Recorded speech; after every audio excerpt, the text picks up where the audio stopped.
donc l'exo 3 donc sur les points milieux, d'accord. Alors on y va. C'est l'exercice 3. Alors,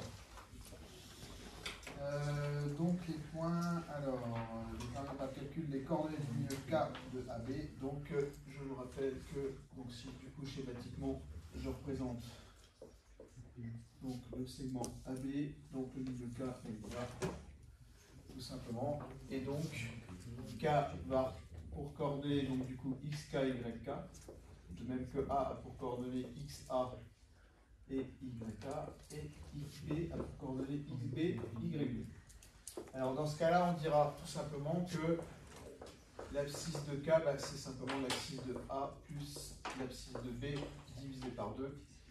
Et ce sera exactement la même chose pour l'ordonnée.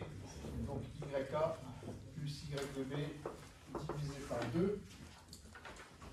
Donc si je fais le calcul, donc XA c'est moins 2, XB c'est 1. Donc je divise ça par 2. Donc moins 2 plus 1, moins 1. Donc ça fait moins 1,5. Ensuite, pour l'ordonnée, bah, c'est pareil. Ça va faire donc 3 plus moins 4. Donc divisé par 2. Donc ça va faire pareil, moins 1,5. Même chose. Donc du coup, K, il a pour coordonnées donc moins 1,5, moins 1,5. D'accord? Alors ensuite, pour déterminer donc par le calcul les coordonnées du point S symétriques du point A par rapport au point B, alors comment on traduit ça?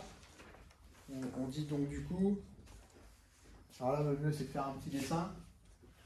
Donc symétrique du point A par rapport au point B, donc ça veut dire que du coup, ça va être le point B qui va être le milieu. D'accord? Donc là du coup, donc on a dit S symétrique de A par rapport à B.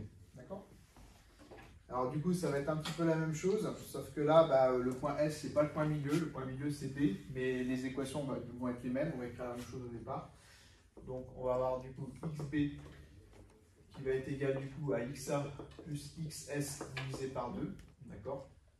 Donc du coup, bah, XB, on le connaît, donc c'est 1, équivalent, 1 égale, donc XA, donc on a dit moins 2, plus XS que je ne connais pas, divisé par 2, donc ça va être équivalent du coup, donc là on va faire un produit en croix parce qu'on a que des constantes, donc ça va faire 2 qui est égal à moins 2 plus XS, donc finalement ça a donné XS, donc moins 2 on passe de l'autre côté, donc ça fait 4, d'accord. Ensuite je vais faire la même chose pour Y, donc du coup YB, ben, ça va être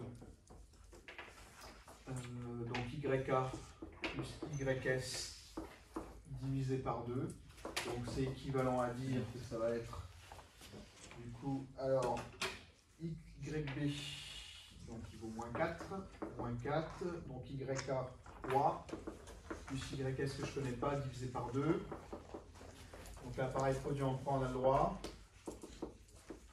donc finalement ça nous fait donc YS, donc qui vaut moins 11, et dans ce cas là, donc S, ça aura pour coordonnées donc 4 moins 11. Voilà.